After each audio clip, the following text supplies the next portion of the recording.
sábado de manhã, detectando um negócio de uma palestra lá no planetário, aí a gente tirou um negócio da parte de uma participação, então meu pai, eu faço aqui essa coisa, ela tá com a plástica que eu chamo de um reatorzinho que está começando. Já aparece já?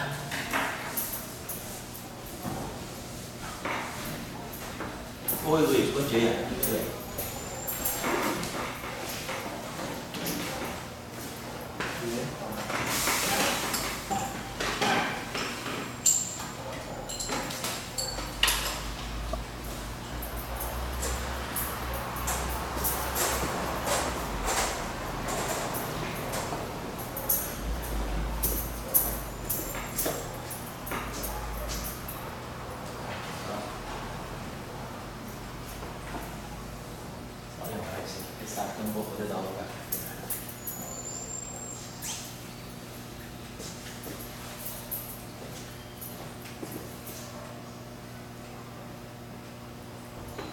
Então a gente tinha parado ontem, né?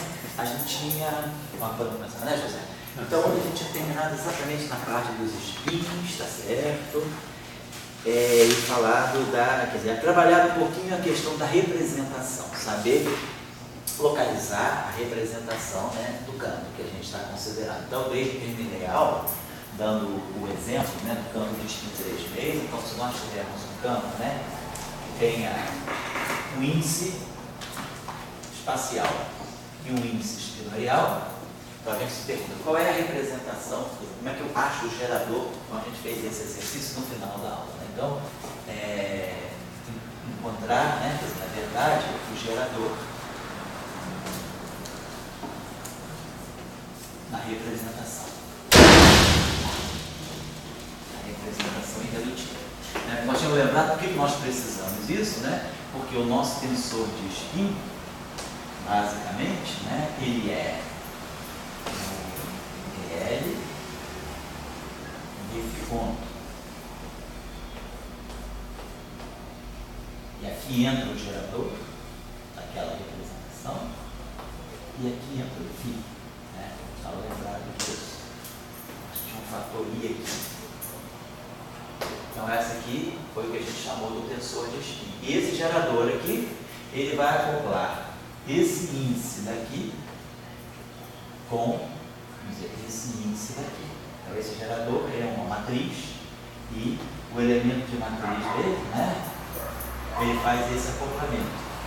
O índice desse índice, então esse gerador é que acopla esses campos, o momento, o índice do momento com o índice do campo. Então é sempre importante a gente saber localizar o gerador. E aí é fácil, a gente sabe que nos casos, né, campos de espinhos mais baixos, não tem problema. Se eu pegar um campo escalar, campos escalar são invariantes, então os geradores são trivialmente representados. Os geradores são identicamente nulos. Né? Se nós pegarmos o campo de espinho meio, que é o campo de Dirac, o campo fermiônico, espinho meio, então os geradores são as matrizes de Pauli sobre 2.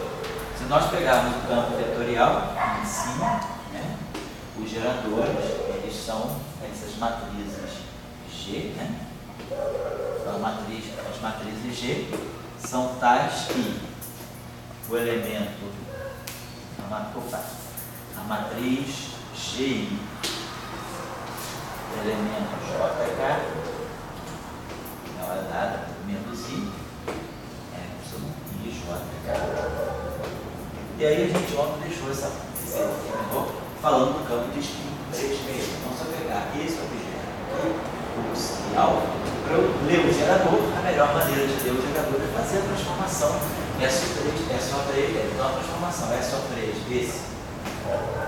desse campo, né? Vai ter que ter X'. A transformação SO3 dele é a matriz de SO3, né? O R, I, J, e a matriz de SO2, S, alfa, beta, psi, beta, daqui o argumento, apesar dessa matriz diferente, a gente já sabe como lidar com isso, faz a expansão aqui, isso não vai ser importante. O que é importante é ler o gerador daqui. Então a gente faz a transformação. Então a gente sabe que essa matriz R aqui, ela é exponencial e os ângulos de rotação, os geradores de GK. Isso aqui, elemento IJ. A matriz SU2, ela é dada pela exponencial de I sobre 2, por causa do sigma sobre 2, os geradores, θ kappa, sigma kappa, né? Alfa beta. Isso aqui, atuando, estou só refazendo porque a gente terminou aí na pressa, isso aqui. Então, para esquentar, vamos relembrar isso aqui, eu vou fazer depois com os pin 2 também. Então, a gente tem que fazer agora, vamos pegar a transformação infinitesimal. Por quê? Porque o gerador, ele está na álgebra. Se ele está na álgebra, a gente basta pegar a transformação infinitesimal. Então, quando eu expandir esse termo aqui, isso aqui vai me dar delta de J mais I delta K. Mas aí a gente sabe, o elemento GK e J, ele é menos I, então vai aparecer um menos I, né? Quando eu expandir a primeira ordem GK e J, menos I, vai cancelar esse I. Aí vai dar epsilon, K e J. Então vai aparecer aqui um epsilon, K e J. Acho que isso é o θ K. Não vai aparecer aqui. Θ K, epsilon, K e J. Essa primeira matriz. Essa matriz aqui é a mesma coisa. Eu expandi o primeiro termo é a identidade e o segundo termo são os elementos de matriz, né, de Pauta, as matrizes de Pauta. Sigma kappa, alfa beta. E aí isso aqui atuando no psi J. Muito bem. Então até agora, vai fazendo essa lista aqui. Então, só lembrando a vocês, tá, que esse tensor de spin é o tensor de spin do caso relativístico. No caso relativístico, a gente vai ter, vai ter que entrar os geradores, não são exatamente esse, porque a gente vai ter que colocar aqui os geradores nas transformações de Lorentz, mas a estrutura vai ser sempre essa, né? E também no caso relativístico, a derivada temporal, ela não é desacoplada da derivada espacial. No caso relativístico, vai aparecer aqui uma derivada em relação às coordenadas do espaço unipólico, vai aparecer um dmi aqui e vai aparecer os índices dos geradores aqui. Então, na próxima aula a gente vai ver o tensor de spin, que quando a gente pegar o grupo de Lorentz, o tensor de spin é um pouquinho mais agudo, né? Mas esse aqui já é o caso não relativístico, para efeito de física de matéria condensada, para efeito de física não relativista, esse resultado aqui já é suficiente. Então, vamos ler o gerador dali. Então, a gente só fazer aquela expansão. Eu vou colocar aqui, então, né, transformar psi' e alfa de t x'. Como nós estamos interessados só no gerador, nós precisamos fazer essa expansão, tirar a parte que vai, depende da variação do argumento, não vai precisar. Então, o primeiro termo aqui vai ser subdelta. Os deltas vão ficar psi e alfa dx. Então, aqui eu vou tirar a estrutura. Aí vamos pegar agora esse primeiro termo, o delta J, pegando a matriz de Pauli. Então, delta J vai ficar aqui o psi. Então, nós vamos ter aqui, né, mais I sobre 2, θ kappa, sigma kappa, alfa beta. E aí, o J fica aí e o beta fica acoplado. Então, vai ficar psi e beta dx. Então, a matriz de Pauli, ela conecta esse índice alfa com esse índice beta, deixando o índice I sem tocar. Agora, a gente vai dar, como a gente já lembra das nossas aulas de teoria de grupo, né? O produto de duas representações do grupo, o gerador fica a soma. Quer dizer, quando a gente multiplica matrizes de grupo, né? Eu multiplico essa matriz, que é no grupo, por essa matriz, que é SO3, por essa matriz, que é SO2, quando a gente olha aqui os geradores estão na álgebra. A álgebra é uma coisa que tem uma estrutura linear, ela não tem uma estrutura assim, multiplicativa, ela tem uma estrutura linear. Então, a multiplicação de elementos do grupo corresponde à soma de geradores da álgebra. Tanto é que a gente está vendo, o gerador de SO2 está sendo somado agora, e aqui nós vamos ter, na verdade, quem está aqui dentro é o gerador de SO3, a matriz 3x3 de SO3. Agora, esse termo aqui interfere com esse delta aqui, porque esse termo aqui já seria de segunda ordem, então a gente deixa de lado. Então vai aparecer agora o alfa, agora o beta fica alfa, mas o F vai acoplar o índice I com o índice J. Então nós vamos ter um termo que vai ser mais teta kappa, epsilon kappa IJ.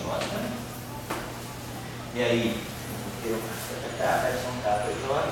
E aí vamos ter o psi alfa J dx. Então a gente consegue dessa forma identificar. Então a gente está vendo que o gerador é tudo aquilo que sai diretamente ligado ao θ. Então a gente pode fatorar esse θ aqui. Vamos colocar dessa forma assim. Então, para nós o gerador, na verdade, né? Então vamos colocar assim, o gerador G.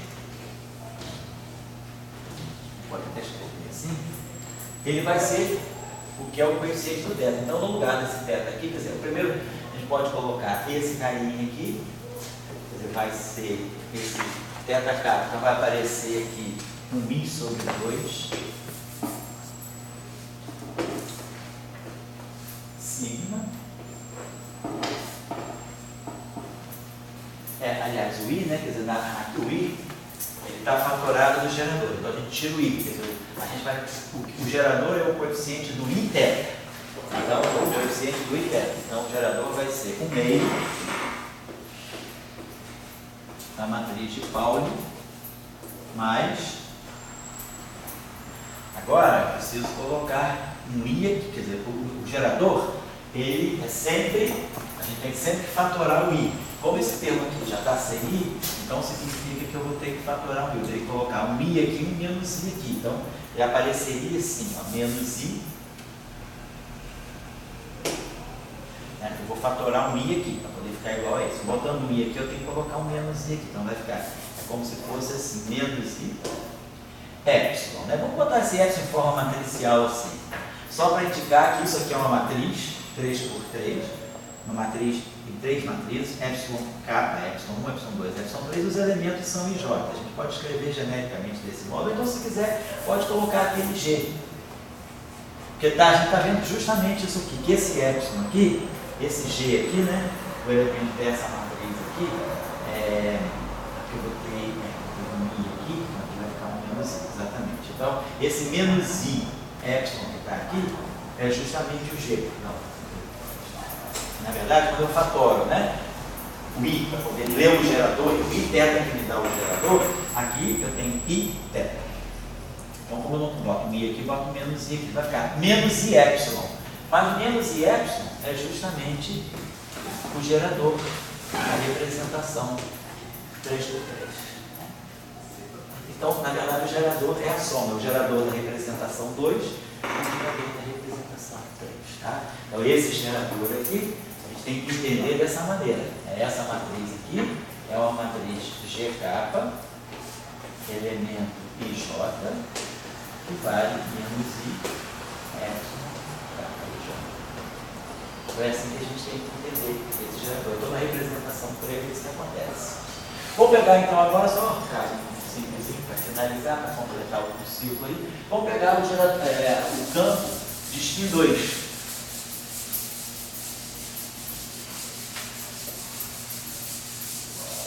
Ou o campo de 2 índices, né? Então lembrando que no caso não relativista, suponho que eu quero pegar um campo com 2 índices. Vamos pegar um campo. Digamos que eu quero pegar um campo tensorial, sei lá, um campo W e J. Esse é um campo tensorial. Então, 3 vezes 3, 9. Tem 9 elementos aqui. Nós já sabemos que o campo tensorial a gente pode reduzir a um campo tensorial uma parte simétrica e uma parte antissimétrica. A parte antissimétrica, na verdade, ele é um vetor. Ele, por uma questão de dualidade, O WIJ antissimétrico nada mais é do que um epsilon I J capa, vamos dizer aqui no vetor VK.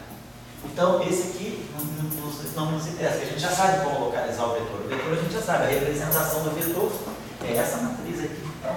Vamos dizer que eu quero pegar um campo realmente simétrico, de rank 2. Então, ele tem 6 componentes. Nós já sabemos que esse campo simétrico de rank 2, ele tem 6 componentes, que seria o spin 0, né?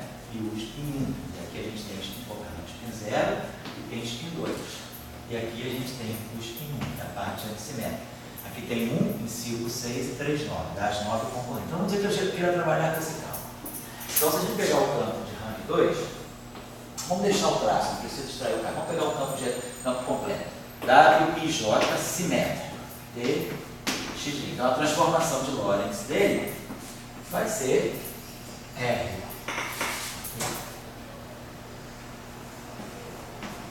Então, vai ser o R, I, capa, R, J, L, W, K, L, X.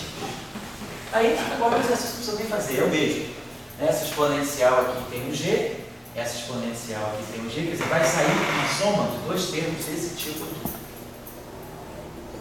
Um para cada índice. Então, na verdade, aqui a gente vê claramente, né, que o gerador que nós vamos ter, só para botar aqui esse gerador aqui, não mesmo, que essa matriz aqui é aquela matriz G 3x3, e esse aqui é o gerador, vamos dizer assim, vamos colocar assim, é o gerador da representação, vamos colocar assim, I alfa. Só para indicar que é o gerador que está levando em conta a parte em alfa e a parte em I. E aqui eu vou ter a mesma estrutura. Eu vou ter um gerador que vai estar levando em conta agora, vou colocar aqui, só para indicar que é a representação IJ, simétrica. Por ser simétrico, eu vou colocar um círculo embaixo, isso aqui indica simetria, os índices são IJ simétrico. Então, o gerador nessa representação, então o gerador, só colocando aqui uma questão só de notação, representação de J simétrica, ele vai ser um G mais um outro G. Na verdade, eu vou ter um epsilon kappa I J ligando os índices J, vai aparecer esse termo aqui, replicado uma vez para o índice I e uma vez para o índice J. Né? Então, quem fizer esse exercício aqui vai ver que, nesse caso, o gerador dessa representação é a soma de 2 geradores da representação 3x3. Então, fica claro, né, que a gente lê os geradores. É ver cada índice separadamente. Cada índice pega o seu gerador. Só para lembrar isso. Então, se quiser tirar um tensor de spin para o campo de spin 2, é só seguir essa prescrição. Colocar no lugar do G aquela soma de 2 G. Então, opa. E aí, isso gera o gerador. Oi, tem. Opa, oi? Isso. Produziu o mesmo gerador. Vai distinguir a outra parte que não é isso. Vai distinguir, vai ser o LD conta, né? Eu estou retomando o da aula passada, fiz o gerador de novo no caso do spin 3 e estou fazendo no caso do spin 2, só para poder mostrar como é que os geradores aparecem. Então tá certo. Vamos ver mais alguma coisinha que nós tínhamos.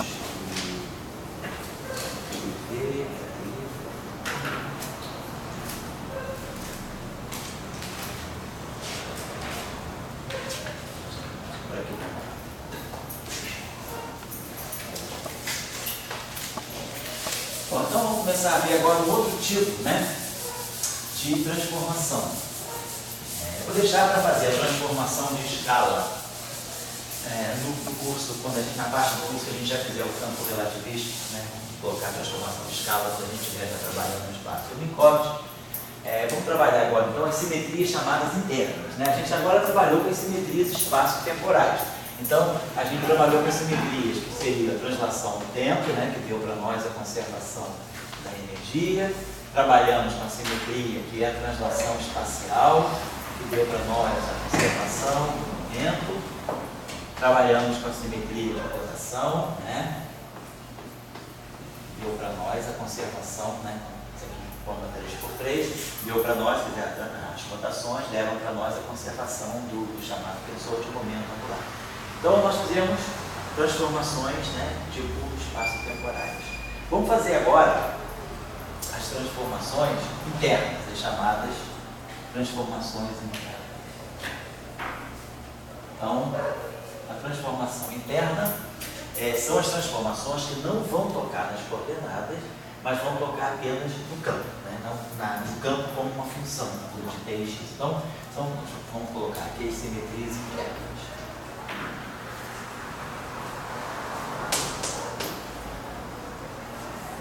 Então, nas simetrias internas, o nosso campo, ele deve trazer algum índice, né? Que a gente vai ter um campo φ, que eu vou deixar em aberto os índices espaço-temporais. Não vou declarar aqui qual é a estrutura de índice espaço-tempo, se é vetor, se é estrutura. Não vamos declarar isso.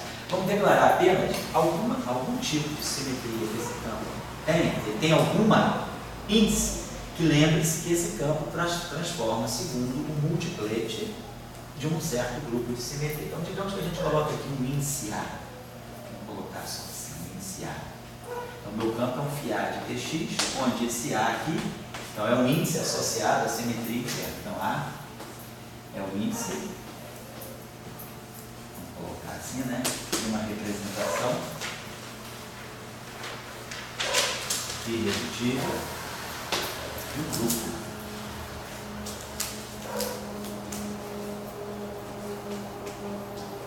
de simetria. E esses índices internos, eles vão dizer, enquanto o espinho aparece na simetria, assim, daí, esse daqui é imposto, assim, né? Você diria que meu campo está no último. Você colocaria, quer dizer, ele não tem uma origem espaço-temporal, é uma simetria que você impõe com base, por exemplo, poderia ser uma espécie de uma degenerescência do conjunto de campos que compartilham uma certa propriedade, daquilo que a gente chama de estrutura de multiplete. Mas seria uma simetria, vamos dizer, meio adicótica, né? Você coloca um grupo de simetria, dependendo, claro, do fenômeno, deve ter algum fenômeno que guie a escolha dessa simetria. Qual é o índice de uma representação? Pode ter até mais índice também, eu posso ter duas simetrias, eu posso ter um campo, ele não precisa trazer só o índice, eu posso ter nesse caso aqui eu estou dando, vou dizer, tá, uma simetria interna. Vamos ver que essa simetria interna seja representada pelo grupo G. De repente eu posso ter uma situação, que até que eu coloquei um teste na época para vocês, eu poderia ter duas simetrias, eu poderia ter uma simetria G e uma simetria H. Dois grupos de simetria, um G e um H, por exemplo. Então, meu campo agora, ele vai ter duas categorias de índice. Ele poderia ter um índice A, que é o índice da representação dessa simetria.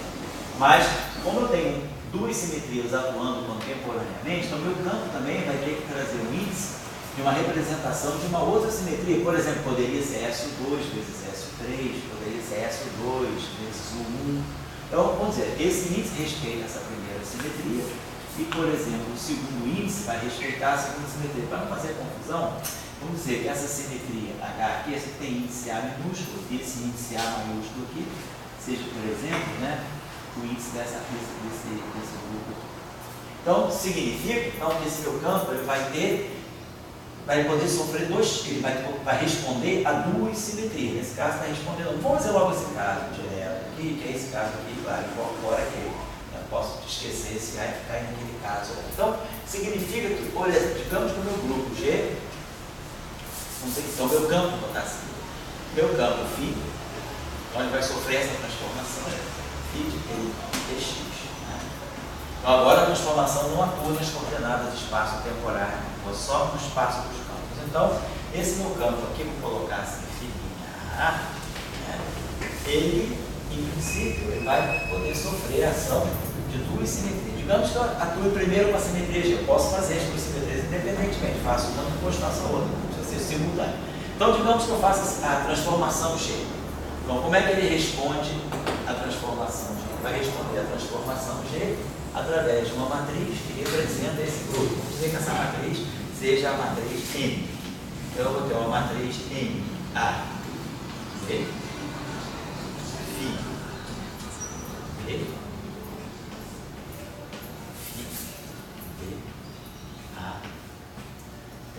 Então, o meu campo responde a essa simetria sem tocar nessa. O ar fica parado, ele é espectador. A simetria toca apenas no índice que está associado àquela simetria. Nesse caso, eu fiz uma transformação de G, meu campo vai reagir a G dessa forma. Se eu fizer agora, separadamente, uma transformação de H, meu campo agora vai reagir a uma transformação de H. A mesma coisa. Vamos dizer que a matriz aqui, em vez de ser uma matriz P, seja uma matriz N. Essa matriz N aqui vai ter A. E aí o índice A pequeno, ele não é tocado por essa simetria, fica parado, o espectador aqui, eu tenho B e Tx. Digamos que eu tenha essas duas transformações atuando simultaneamente. Meu campo pode ter até mais. Por exemplo, eu posso também ter um campo que seja neutro. O que significa um campo ser neutro para uma simetria? Significa que para aquela simetria ele não se transforma. Então, se eu pegar, por exemplo, eu poderia pegar um campo que vai ser um campo aqui, que só, por exemplo, ele só vai ter a simetria H. Então, se eu fizer uma simetria uma transformação de G em cima dele, que linha é igual aqui, por uma transformação de G, mas que linha é diferente de aqui, por uma transformação de H. Então, significa que, para efeito do grupo G, ele está na representação trivial. Todos os geradores de G são zero quando atuam nesse campo.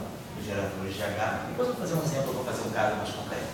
Então, isso está dando para nós a ideia já de que eu tenho a simetria. Vamos pensar que esses grupos aqui sejam grupos que possam ter representações orbitais, portanto, geradores hermitianos. Então, digamos o seguinte, que essa matriz N, ela possa ser colocada dessa forma. Quer dizer, é um grupo contínuo e representado unitariamente. Então, vamos ter geradores hermitianos, vou colocar aqui I. Agora, claro, os parâmetros que controlam essa simetria são completamente diferentes desse. Aqui pode ser um grupo SU2, esse aqui é um grupo SU3. Então, vamos dizer que os parâmetros da simetria M, da simetria G, seriam parâmetros alfa. Agora, essa simetria ela tem um certo número de geradores. O número de geradores, em princípio, não tem nada a ver com esses A e B. Ela vai dizer que eu vou correr os índices de geradores, então meus parâmetros são alfa, e digamos que eu vou nomear os geradores por um I maiúsculo. Então aqui eu vou ter geradores GI. Aí sim, essa matriz aqui é uma matriz com índices AB. Então isso aqui é a dimensão da representação. Esse índice I, ele é a dimensão do grupo, é o número de geradores que o grupo tem. Então ele vai até o número de geradores de G. Então se for um grupo SU3, esse I vai de 1 até 8. Tem 8 geradores para SU3. Se for um grupo SU2, esse I vai de 1 a 3. Eu tenho 3 geradores para SU2. Então, isso aqui são os geradores do grupo G na representação com índices AB. Por exemplo, se for um SU3, eu vou ter esses 8 geradores. E, por exemplo, se eu pegar a representação 6-dimensional, eu vou ter os 8 geradores em forma 6 por 6. Ou eu posso ter os 8 geradores em forma 3 por 3. Quer dizer, SU3 pode ter representação com dimensão 3, com dimensão 6, com dimensão 8, com dimensão 10. Então, eu vejo que representação de SU3, esse meu campo, tá? Então, esse meu campo vai ter índices que vão ser os índices da representação. Pode ser 3 índices, pode ser índice de 1 a 3, pode ser índice de 1 a 6, índice de 1 a 8, índice de 1 a 10. Mas os geradores não, os geradores são 8. Se eu for SU3, ele tem 8 geradores. Então esse I aqui, ele especifica, na verdade, a dimensão do grupo. A dimensão do grupo, ou seja, o número de geradores do grupo. Esses índices aqui especificam a dimensão da representação. Aqueles tantos geradores estão representados em forma AB. Essa aqui é a ideia. Segundo grupo, aqui, você está, anteriormente, quando você colocou espaço-tempo, você está trabalhando com campo. Agora você está trabalhando com um grupo de campos. Né? Exato. Isso. Daqui a pouco eu vou juntar tudo. Daqui a pouco, aqui também, na verdade, eu estou trabalhando. Quer dizer, quando eu estou trabalhando no caso do espaço-tempo, eu também estou trabalhando com um grupo de campo. Na verdade, quando eu falo de um campo vetorial, eu estou colocando esse índice. Esse índice aqui é um conjunto de 3 campos. Esse aqui é um conjunto de 2 campos. Só que esses 3 ou esses 2 são índices do grupo espaço-temporal. Aqui é o mesmo conceito. Esses carinhos aqui são índices, mas não no grupo espaço-temporal. Então, vamos dizer, se pegasse o campo espinorial. Então, vamos pegar aquele último exemplo que a gente fez. O campo de spin 3 vezes. Então, ele tem um índice I que vai de 1 a 3, que é a parte espacial dele. Tem um índice alfa que vai de 1 a 2, que é a parte espinorial dele. Agora, ele tem um índice A ligado à simetria G e tem um índice A ligado à simetria H. Então, esse meu campo tem 4 índices. Esses dois aqui respondem pela estrutura de spin dele. Esse aqui responde pela resposta dele, o que ele está ligado, em como ele está ligado ao primeiro grupo G. Então, na verdade, isso aqui seria como se fosse um número quântico, né, ligado a G. Quando poderia ser um spin isotópico. E aqui poderia ser a cor, poderia ser um SO3 de cor. Então, nossos campos, que aqui eu estou omitindo a parte espacial, porque como nós estamos fazendo transformações que não tem nada a ver no espaço-tempo, para efeito dessas transformações, as coordenadas espaço-temporais são como se fossem escalares, eu não mexo no espaço-tempo. Só estou mexendo na parte extra, vamos dizer, na parte de acessórios, né, que o campo pode ter. Aqui é a parte espacial. Eu poderia, por exemplo, pegar um campo de spin 2. Então, eu poderia pegar o campo H e J, simétrico, com spin 2. Aí pego um índice A de um grupo G, um índice A de um grupo H, e aí agora haja alfabeto. Eu pegando dois índices latinos, assim, posso pegar, sei lá, aqui um índice que eu vou chamar de índice A. Índice A chapéu. Se eu tivesse um outro grupo, poderia ter um outro grupo com esses índices aqui. Então eu posso jogando os índices que eu quiser das simetrias extra, mas eu tenho também a simetria espaço-temporal. Certo? Eu queria discutir um pouco fisicamente. Sei. Então, você fisicamente aí você botou aí. Sim. Aí, ipsial. Então, aqueles índices que você bota está ligado a uma coisa que chama spin. Isso, está ligado ao spin. Então, pode ser o alfa, o 2, agora você está querendo, agora estou introduzindo mais outra entidade, não é mais ligado ao spin. Ligado ao centro. Não estão colocando nas palavras para quem nunca, né, pessoal que pode ter gente da graduação que nunca assistiu isso. O que significa que eu estou colocando outras coisas, estou colocando então outros atributos físicos que não necessariamente o spin. Então uma partícula ela pode ter, por exemplo, carga elétrica. Se eu quisesse introduzir o atributo de carga elétrica, aonde é que a carga elétrica entraria? Quer dizer, a carga elétrica não é o spin, então isso aqui é o spin. Eu tenho que colocar um índice extra aqui para declarar qual é a carga elétrica.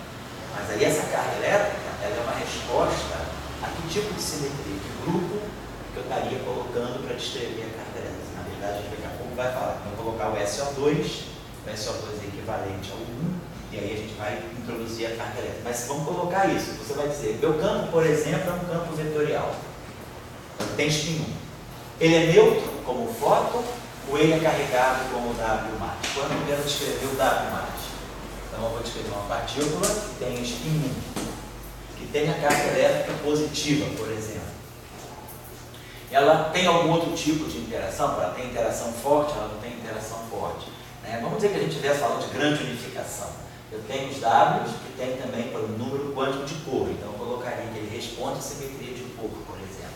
Então, cada atributo novo que eu vou colocando, que liga o campo a um certo tipo de interação, eu vou ter que ir colocando índices de representações da simetria associada àquela interação. Então, se o meu campo tem interação eletromagnética, eu vou ter que saber como é que ele se interage eletromagneticamente. Se ele tem interação fraca, eu vou colocar aqui o atributo dele segundo o grupo das interações fracas. Se ele tem interação forte, eu vou colocar aqui o atributo dele das interações fortes. E assim vai.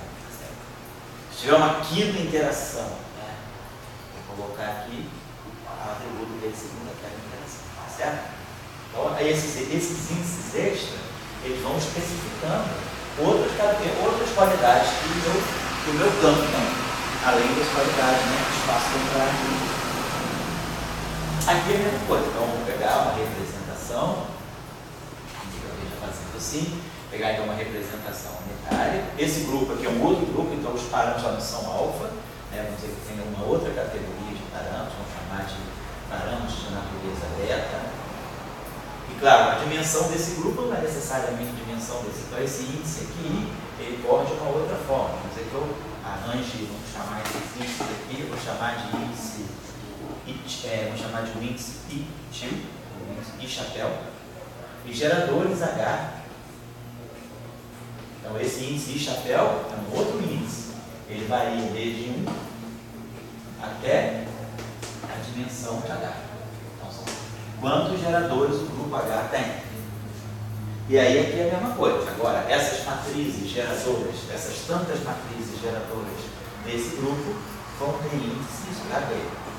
Essa matriz aqui, ela vai estar atuando no φ, deixando o A pequeno como espectador e simplesmente conectando, né, fazendo esse mixing, esse acoplamento dos índices B com os índices A através dessas matrizes aqui.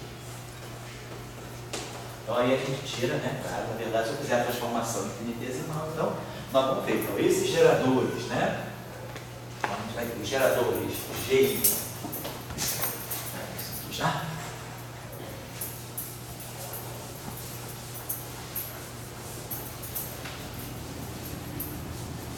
Então, os geradores GI, existe um certo número deles, eles estão na representação, né, com índices A e B, os índices A e B correm, então, pelo A e B, eles vão, né, de 1 até a dimensão da representação, uma representação de G. Então, é a dimensão da representação, não é mais a dimensão do grupo. O índice I não, ele vai de 1 até a dimensão do grupo, o número de geradores do grupo. É a mesma coisa aqui com os geradores H e chapéu. Esses H e chapéu, eles vão ter índice AB. Então esse A e B aqui vai correr desde 1 até a dimensão da representação particular que eu estou escolhendo, né, para o grupo H. Por exemplo, só para a gente ter um exemplo já assim, mais complexo, se eu estivesse falando de uma simetria do tipo SO2, vezes SO5, só para ter uma ideia.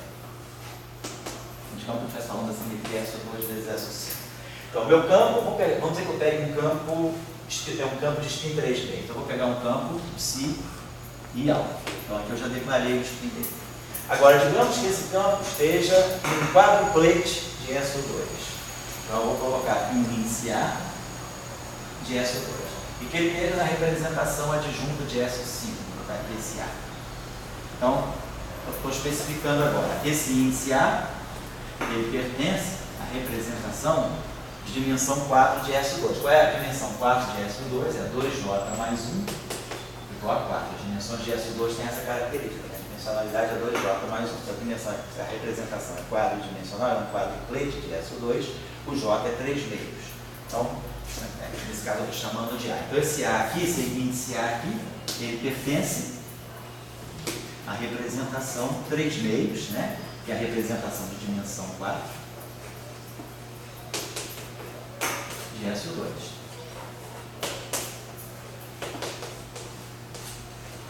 E esse índice A aqui, vamos dizer, estou declarando que ele está na representação adjunta. A representação adjunta de SO4, de SO5, né, qualquer SON, a representação adjunta, ela tem, a dimensão do grupo é N2 menos 1.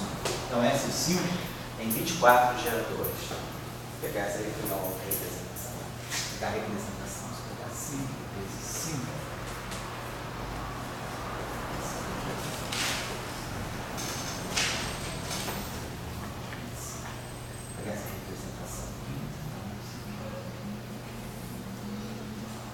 Vou pegar a representação 15.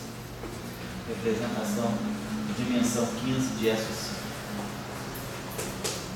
Então significa que esse índice A vai de 1 até 15. Tem 15 componentes de SO5 nesse A aqui. Agora, eu tenho 24 matrizes, 15 por 15. Eu tenho quantos geradores? Qual é a dimensão de SO5? SO5 é um grupo com 24 geradores. Então eu teria HI chapéu, com esse I chapéu aqui, nesse caso de SO5, indo de 1 até 24. Eu tenho 24 geradores de SO5. Esses 24 geradores são matrizes 15 por 15. Então eu tenho 24 matrizes 15 por 15 que vão atuar nesse campo aqui, nesse índice. E aqui dentro do SO2, eu tenho 3 geradores, SO2 As matrizes 5 por 5. Oi? As matrizes 15 por 15. Representação de dimensão. Então, eu tenho 24 matrizes, 15 por 15. Hoje em dia ninguém precisa se preocupar de escrever essas matrizes, porque tem programas, já tudo calculadinho já nos programas de teoria de grupo, né? E mesmo também no Physical Report do SLANS, tem, mas ninguém mais acha que precisa se preocupar com essas questões algébricas, porque o software de teoria de grupo já tem tudo isso encaixado já. Então, esse grupo aqui é o grupo SU2, 3 geradores. Então aqui vamos colocar os 3 geradores GI. Então esse meu índice I aqui vai correr 1, 2 e 3. E aí eu tenho que pegar 4 matrizes, 3 matrizes, 4 por 4, para dar essa representação aqui. Nós já sabemos lá do curso de teoria de grupo, né? Vocês sabem da álgebra linear, como é que a gente representa as 3 matrizes sigma em forma 4 por 4. A gente usa aqueles métodos dos operadores de levantar e abaixar, né? O J mais e o J menos. Então a gente constrói as 4 matrizes, as 3 matrizes 4 por 4 dessa representação. Lá no curso de teoria de grupo, mês passado, talvez na aula 16 ou na aula 17, a gente calculou explicitamente essas matrizes aqui em forma 2 por 2, que são as matrizes de Pauli, em forma 3 por 3, que são os zeros, em forma 4 por 4, a gente fez até a forma 5 por 5, a gente foi até os N2, até a representação J2. Bom, essas matrizes são todas conhecidas, mas não precisa também se preocupar, porque o software tem isso. Mas estou só querendo especificar. Então, aqui nós temos 3 geradores aqui, 4 por 4. E temos 24 geradores aqui, em forma 15 por 15. Então, daqui fica claro, se a gente faz essa expansão de primeira ordem, fica claro que a transformação dos campos, então, a transformação de φ segundo G, a transformação infinitesimal segundo o grupo G, vai ser delta φ A. Então, se é o grupo G, o índice A fica paradão. Então, isso aqui vai dar para nós o I, os parâmetros geradores, os geradores GI, em forma AB, atuando com φB. Tudo em DX, né? Tudo em mesmo forma. Então, essa é a transformação e a variação do campo sobre uma transformação desse caso, se eu quiser dizer, de SU2. Tá? Então, SU2 faz o delta, então eu vou ter delta φ1A, delta φ2A, delta φ3A, delta φ4A, dada em função dessas matrizes que eu conheço. E se eu fizer agora as transformações de H, faço a expansão infinitesimal também. Então agora o gerador, antes do spin não mudava o gerador. Oi? No spin não mudava o gerador. Como assim? Ah, não, isso. Digamos, você tinha uma soma de gerador. Quando eu peguei o spin 3,5, você tinha uma parte que era o sigma, né, o spin meio, e a parte do G, que era o spin. Naquele G que tinha, agora esse G é um GI a B, ele está ligado a esse Isso, o J é. Ou seja, aqui o segundo ele dá para no fundamental só, né?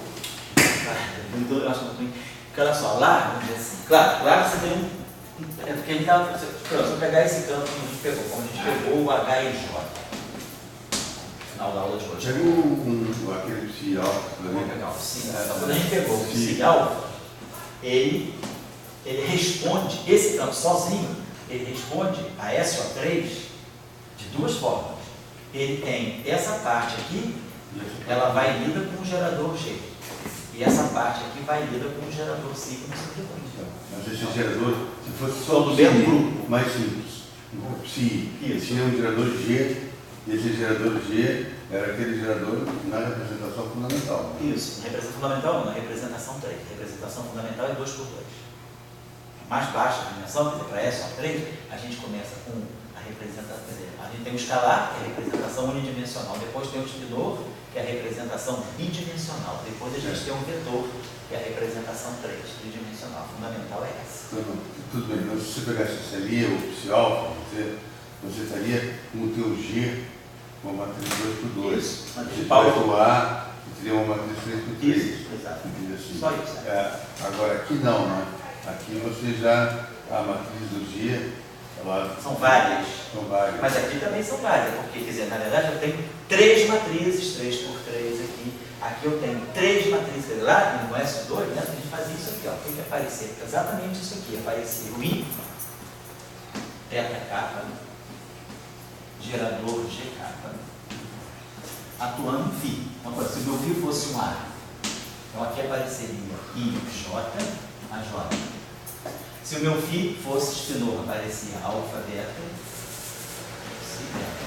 Mas de qualquer maneira, aparece um gerador para cada ângulo de rotação.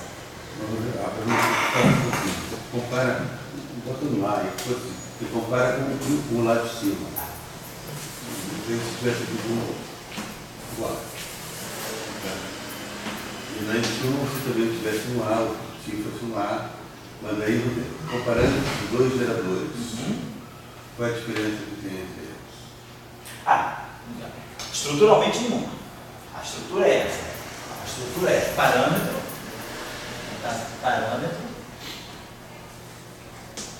gerador, elemento de matriz e campo. O que a gente ganha aqui do estado direito é campo, né, o índice está igual a parâmetro, gerador, aí os dois índices do gerador que acopla esse cara e o campo aqui. Então a estrutura é a mesma. No caso de SO3, só que esse parâmetro é um ângulo de rotação. A interpretação física dele é um ângulo de rotação no plano, em algum plano ou em torno de algum eixo fixo do espaço. Um plano ortogonal ao eixo fixo do espaço. Então, eu caracterizo essas transformações por esses parâmetros. Aqui, eu caracterizo essas transformações por outros parâmetros. Mas a estrutura é a mesma. Aqui eu vou ter tantos geradores aqui e aqui eu vou ter outros tantos geradores. A estrutura é a mesma. E esse campo aqui é a mesma história. Esse J aqui faz o papel de um A desse. Só que aqui, esse J vai de 1 a 3. E aqui esse A é mais geral. Mas a estrutura da transformação é mesmo. É como se o grupo SO3, quer dizer, o grupo de simetria que dá o spin, ele segue bem diferente. Está com SO3 que está dando spin. Tá. E a gente vai estar com SO3 que vai dar o flame. Vai dar o número quântico. Tá certo. Aí, só dentro do número quântico, a gente pode ter muitas representações. Isso. E o spin. Não, tá certo. O spin pode ter muitas representações, mas quando você traz o campo, você já fixou a representação do spin que você quer. Eu trouxe o meu campo de spin 3 meios, então você já pegou uma representação e você deixou livre o flavor, mas depois quando você fixar o flavor, você está fazendo a mesma coisa. Aqui, por exemplo, eu fiz a mesma coisa. Eu já estou dizendo, olha, esse cara aqui vai de 1 a 3. Esse cara vai de 1 a 2. Então eu já sei que isso aqui é a representação de dimensão de spin 3 meios. Está claro para mim, isso aqui é a representação de spin 3 meios. Desse objeto aqui. Agora, esse índice aqui já está fixo. Ele tem dimensão 4. Ele vai de 1 a 4. Ele é o índice, então eu já peguei a representação 3 meios de SO2. E aqui eu peguei a representação 15-dimensional de SO5. Então, da mesma forma, é como se eu tivesse fixado o spin, só que isso aqui não é spin, é um flavor. Isso aqui, sei lá, é uma cor unificada, é um número quântico de SO5. Então, eu estou pegando, quando eu fixo, eu já sei qual é o range desses parâmetros aqui, desses índices aqui, eu sei que representação que ele está. Como aqui também, aqui eu já sei, quando eu peguei o I-alfa, eu já sei que essa representação é a representação de spin 3 meios. Então, quando eu pego essa representação, eu fixei o spin 3 meios do grupo de spin. Quando eu pego essa representação, eu fixei o quadruplete de SO2. E quando eu pego essa representação, eu fixei o 15-plete de SO5. Então, eu não vou mais variar. Porque quando você está dizendo, se eu deixar esse índice solto, eu não sei que representação de SO2 eu estou, tá legal, aí pode valer qualquer representação, mas em geral, quando você especifica o campo, você tem que dar os números quânticos dele para todos os grupos de simetria que você tem. Aí eu entendo. Esse A você tem uma variedade e você fixa. Isso. Então, no repertório, você podia ter 3, 6, 8, positivo. Agora, o I e o alfa. Isso, porque aqui eu já fixei, eu tenho uma variedade, mas eu já fixei, posso ter spin 0, spin meio, spin 1, spin 3 meios, spin 2, spin 5 meio. Mas quando você está com o campo psi e alfa, eu você fixou. Mas daí não tem capacidade no psi e alfa. Agora quando você vai no AA, no AA você pode também ter uma variedade. Você fixa, mas você pode ter variedade. Mas no psi e alfa não tem. Não, já não tem mais, porque já fixou. Então é isso. É isso mesmo. Que você tem Quando você fixa os pins, você já segurou a representação. Quando você fixa os pins, você já segurou a representação. Em palavras de mercado, quando você tem oportunidades. Então, nessa primeira lá em cima, spin, você não tem oportunidade. E na outra, você não tem oportunidade se você já escolheu os pins. Claro, você escolheu o spin. Mas na hora de você escolher o flavor, você pode ter oportunidades. O spin você escolheu. Isso. Aí você tem agora que escolher o flavor. O flavor. Mas dentro daquele flavor, você sabe de certos spin, você pode ter diferentes oportunidades. Isso, você pode ter diferentes flavors do mesmo spin. Então eu posso ter um campo de spin 3 meios, mas num dublete de SO2, num triplete de SO2, num quadruplete de SO2, aí você tem que fixar isso. É isso muito perfeito. Se eu pegar, a gente está 10 minutos falando a mesma coisa, mas tem que ser assim, tem que até o final para saber se a gente está importante discutir, porque a gente... Sobretudo para quem está vendo pela primeira vez, né? Tem estudante que nunca viu isso, aí fica esse monte de símbolo no quadro, né? Então vamos lá, isso aqui, agora quando fizer a transformação de H, a transformação vai atuar nesse índice. Então nós vamos ter I, aí vamos ter os geradores desse grupo, tanto os geradores, né, quanto for a dimensão do grupo, né, que é HI, esse parâmetro de beta I, AB, e aqui Φ, certo?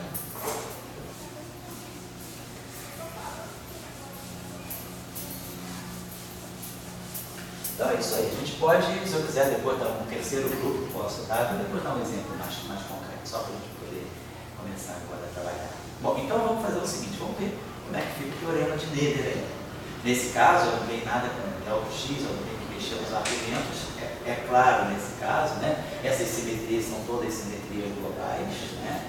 Então, os parâmetros aqui são todos parâmetros independentes de X.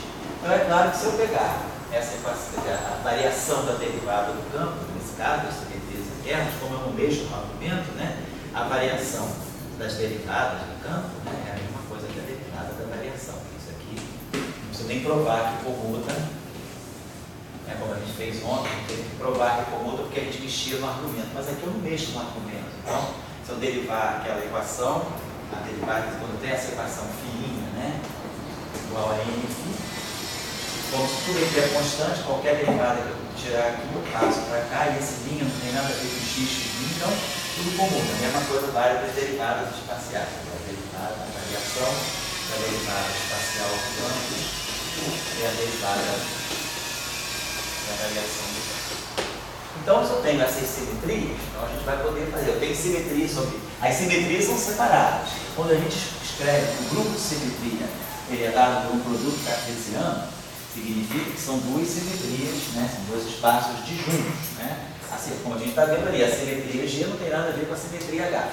Por isso que a gente representa, né? Dessa forma. Assim. Agora, isso não é uma coisa mais geral da teoria de grupo. A teoria de grupo a gente pode ter aquele chamado produto semidireto, né?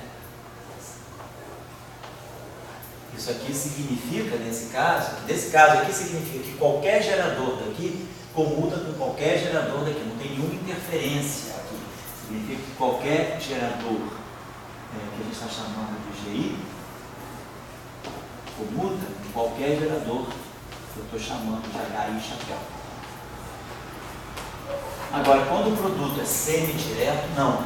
Eu posso ter geradores daqui que não comutem com geradores daqui.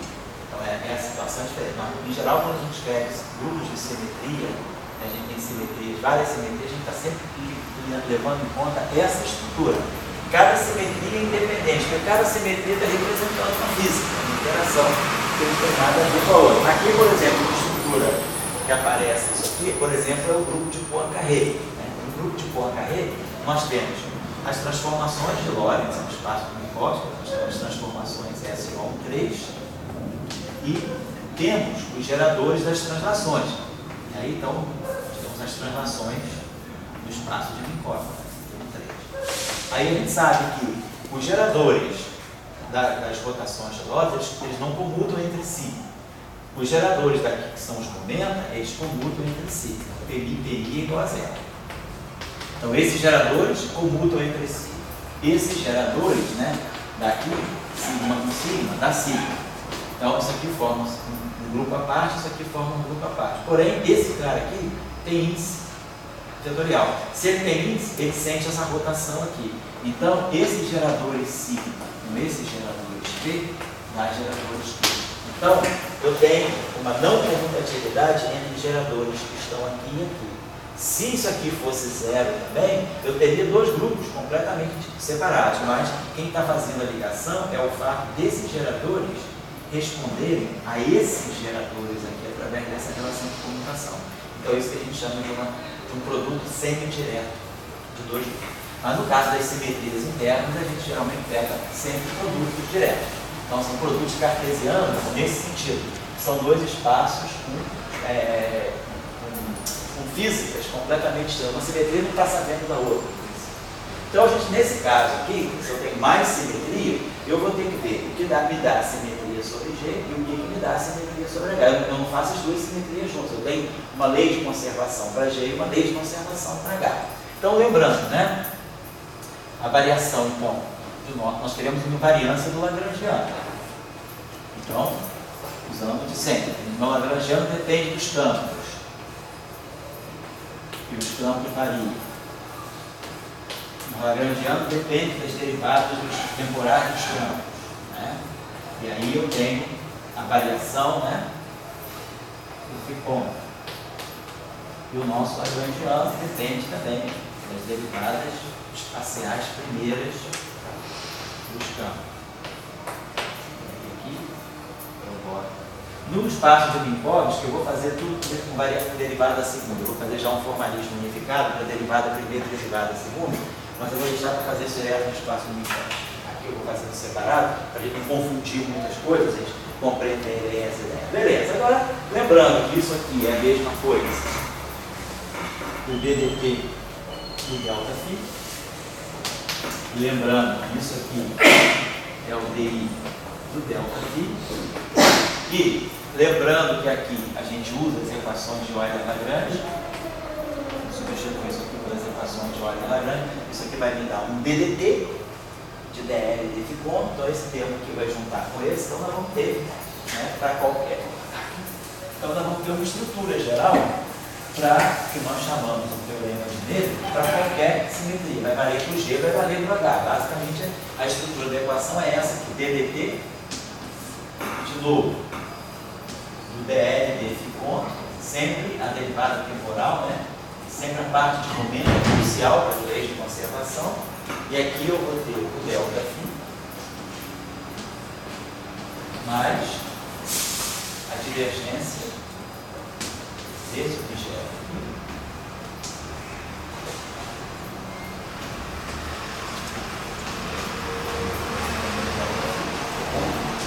Olha, essa estrutura geral do teorema de Miller.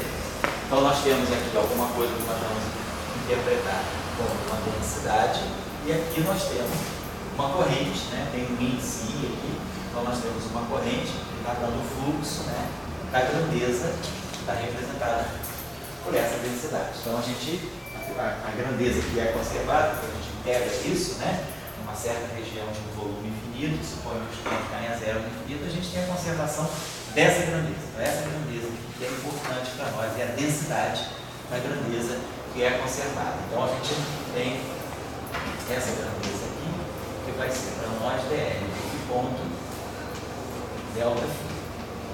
Aqui, só antes de fazer isso, vamos fazer o seguinte. Vamos supor agora, então, esse delta φ, então nós já vimos qual é o padrão geral do delta φ.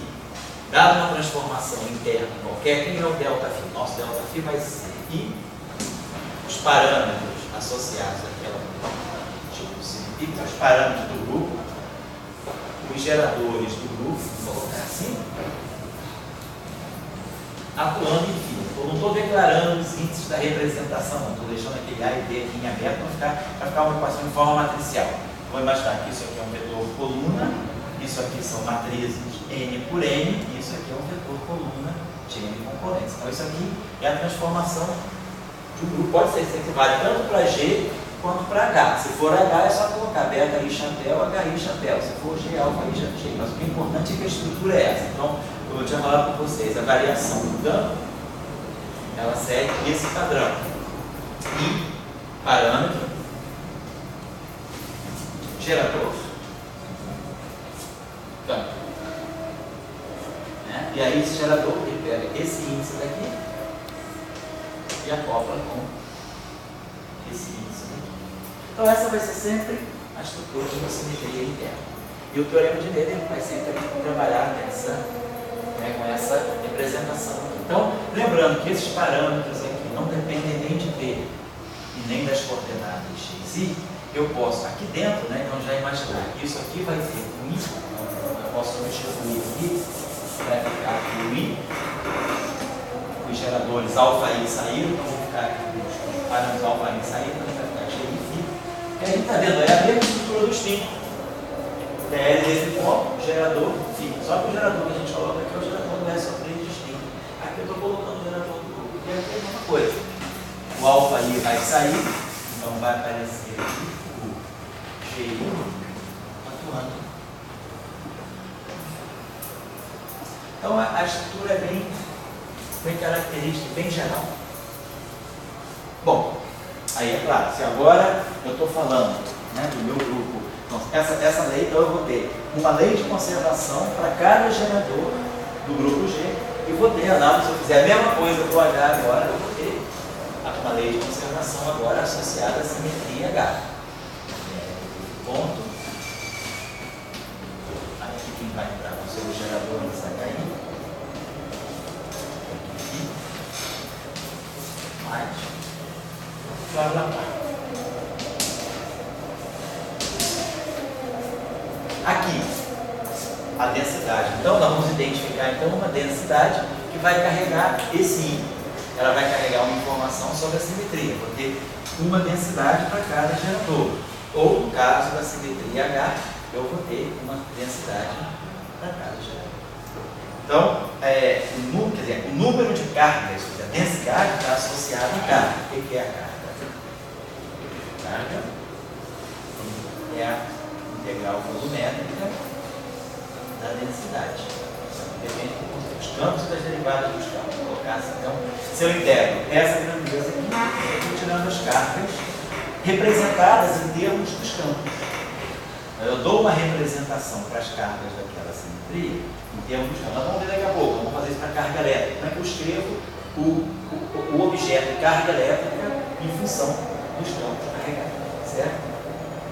Então, a estrutura é sempre essa. Vamos pegar um exemplo agora, bem claro, bem concreto, para a gente poder fazer isso, colocar isso de forma bem manifesta, não ficar nada muito formal assim. Então, vamos supor, vou dar um intervalo daqui a pouquinho, tá? Vamos supor que eu pegasse, então, um campo de natureza. Vou pegar um campo, nós estamos usando demais o spin 3D, vamos pegar o campo vetorial, vamos pegar o campo tipo máximo. Vamos pegar um campo vetorial. Então vamos dizer que eu tenho um campo vetorial, que esse campo vetorial ele esteja numa certa. Vamos dizer que eu tenho então no grupo de simetria nesse caso aqui, vamos pegar assim, vai ser um S.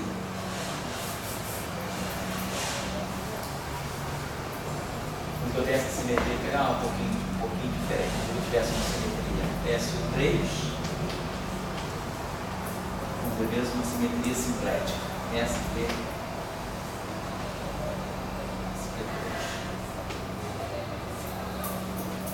Então, a simetria simplética, né? As nossas simetrias simpléticas, SP, elas são sempre pares, né? SP2N. Alguns livros eles colocam SPN, 1S, mas quando é sempre multiplicar por 2. O SP tem sempre que ser entendido no sentido par, porque a transformação simplética, qual é o papel dela? O que é uma transformação? O que é um grupo simplético? O que é uma transformação de um grupo simplético? Suponhamos que esteja num espaço de dimensão, N, né? Eu vou sempre representar essa estrutura. Eu estou num espaço de dimensão par e eu tenho uma estrutura que tem essa característica. Tem esse objeto fundamental. Estou no espaço de dimensão N, isso aqui é uma matriz N por N, isso aqui é uma matriz N por N. Então eu tenho uma matriz antissimétrica, né? representada por essa identidade aqui, fora da diagonal. Essa matriz aqui é uma matriz por 2n. Então, isso aqui, o que é o grupo SP2n? A gente vai entender que ele é de que ele é a generalização. O grupo SP2n é o conjunto de todas as matrizes R, que pegam essa matriz aqui, essa chamada aqui, forma simplética, vamos chamar isso aqui de I, assim. Essa matriz I é esse objeto aqui, e fazem esse trabalho aqui. R transposto I, R é menos 1, deixa I invariante. Então, o conjunto de todas as matrizes, 2n por 2n, que deixam esse objeto invariante, são as chamadas matrizes SP2n. A gente pode mostrar, como fez só um exemplo só. Então, essa é a ideia do grupo SP2n. Vamos ver por que, da onde é que isso sai. Suponha um caso mais simples, que é o caso bidimensional. Então, vou pegar um caso bidimensional. Se for um caso bidimensional, essa minha estruturazinha aqui é esse objeto aqui, é a matriz 0, 1, menos 1, 0. Com essa matriz aqui, por exemplo, se eu pegar essa forma bilinear, vamos dizer que eu pego essa forma bilinear, eu pego dois vetores, um vetor x e um vetor y, dois pontos, né, do espaço bidimensional, aí, eu estou euclidiano bidimensional, e forma esse objeto aqui, x transposto e y. O que é isso aqui? Isso aqui é x1, x2, 0, 1, menos 1, 0, y1, y2. Essa forma quadrática, ela é uma forma quadrática, né? Isso aqui é x1, y2, menos x2, y1. Devido a essa estrutura aqui, que se eu pegar f de yx, isso aqui é y transposto e x, mas isso aqui é a mesma coisa, x transposto e y transposto. Né? Se eu fizer essa transposição, fica y transposto, i transposto é menos i, x transposto. Então eu preciso botar esse sinal mesmo. Então essa forma aqui ela é antissimétrica na troca desses dois objetos. Diferentemente do produto vetorial, do produto escalar. O produto escalar, se eu fosse pegar o produto escalar de x com y, seria x transposto y, que é uma coisa simétrica. S de x, y é S de y, x. Aqui essa forma, o que essa forma está me dizendo? Isso aqui nada mais é do que o produto vetorial, que é como se eu estivesse pegando o produto vetorial, vetor x, vetor y, no plano. No plano não é um produto vetorial, só tem um componente, é um pseudo-escalar. Quem é isso aqui? Isso aqui, na verdade, é epsilon i j, x, y, j. É melhor chamar essa matriz aqui, vamos chamar de epsilon. Então, seria o Lev-Tilda bidimensional. Então, o meu grupo simplético SP2, ele vai fazer esse trabalho para nós. Ó. R transposto, epsilon, R, a gente quer que ele faça isso. Então, o que significa isso? Significa que se eu fizer uma transformação simplética, x' é rx, y' é ry. Então, se eu colocar o f de x' e y', vai ficar x' transposto, epsilon, y'. Mais x' transposto é x transposto, r transposto, epsilon, r'. Então, o papel do grupo simplético é deixar isso aqui invariante. Então, ou seja, o grupo simplético em duas dimensões, ele é o grupo de transformações que deixa invariante o produto vetorial, não o produto escalar. O grupo de rotação SO2, ele deixa invariante o produto escalar. SP2 deixa invariante o produto vetorial. Se eu pegar, se fizer essas transformações aqui, com essa condição, essa é a condição para a invariância do produto vetorial em duas dimensões. E aí, o grupo simplético, ele generaliza esse conceito aqui sempre em dimensões pares. Em dimensões ímpares, eu não tenho como escrever uma matriz que seja a réplica da identidade com a menos identidade. Isso não dá para fazer isso em 3x3. Isso eu tenho que replicar essa matriz aqui, então eu vou ter sempre dimensões pares. Então, o grupo SP2N, ele atua, né, nesses grupos aí, nesses espaços. Vamos dar uma olhadinha só aqui rapidinho na estrutura do SP2, porque aí a gente pode generalizar isso. Se eu pegar uma matriz então de SP2, ela tem essa característica, R transposto, epsilon, R igual a epsilon. Então, suponhamos que essa matriz também, né, essa condição, se eu tirar o determinante dessa equação, isso vai me dar determinante disso, determinante disso aqui, mais um. Então, eu tenho que o determinante de R ao quadrado é igual a 1, ou seja, o determinante de R é mais ou menos 1. Então, claro que se eu multiplicar duas matrizes de determinante menos 1, eu mudo o determinante para 1. Então, eu vou escolher apenas as matrizes com determinante 1, que elas me formam estrutura de grupo. Determinante 1 por determinante 1 dá sempre determinante 1. Então, se a gente pegar as matrizes de determinante 1, a gente pode sempre colocar elas em forma exponencial. Então, se eu escrever essa equação aqui, isso vai ficar exponencial, ômega transposto, epsilon, exponencial de ômega, igual a epsilon. Então, se a gente expande isso aqui em primeira ordem, para poder ler justamente a álgebra, eu tenho que ômega transposto epsilon, mais epsilon ômega, é igual a zero. Então, a gente está dizendo que toda matriz sincrética dos tutores, ela pode ser exponencial de uma matriz que satisfaz essa condição aqui. Então, vamos lá, a gente pode escrever isso aqui da seguinte maneira. Vamos dizer que a matriz ômega seja A, B, C, D. O que isso aqui está me dando, né? Isso aqui está me dando ômega transposto, seria AC, BD.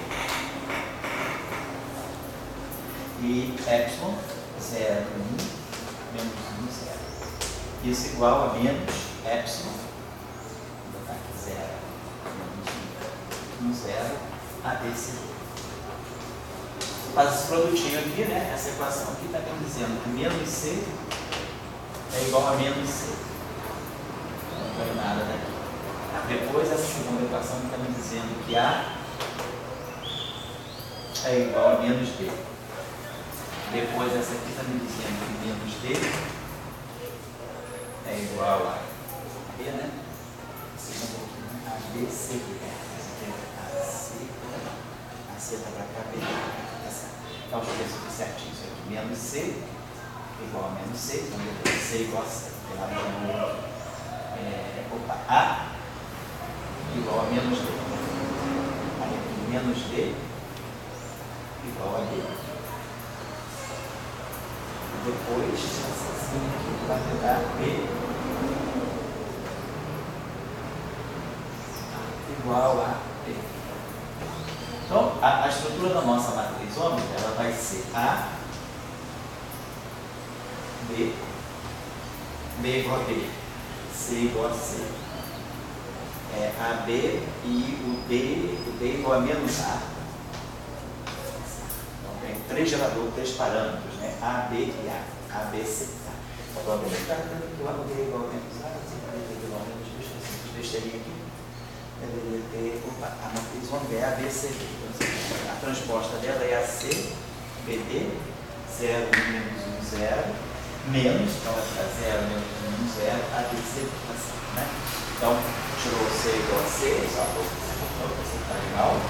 A terceira relação, né, quando eu fizer isso aqui, vai B igual a menos B, e vai essa relação aqui com essa igual a não fiz errado, tá? Essa terceira equação é pegar essa linha com essa coluna, ela pegando essa linha com essa coluna. Então, fica A igual a menos D igual a A. Então, a estrutura da matriz sincrética é essa aqui. Ela tem três geradores, porque eu posso expandir essa matriz ômega como sendo A, 1, 0, 0, menos 1, mais B, 0, 1, 0, 0, mais C, 0, 0. Então, tem esses três geradores, né? São, na verdade, combinações das matrizes de Pauli. Isso aqui é o sigma Z. Esse cara aqui é aquele famoso nosso sigma mais, que é o sigma x menos i sigma y sobre 2. E esse aqui é o sigma x menos i sigma y sobre 2. Então, eu sei que é uma matriz, ela depende de uma matriz SP2, o grupo é SP2.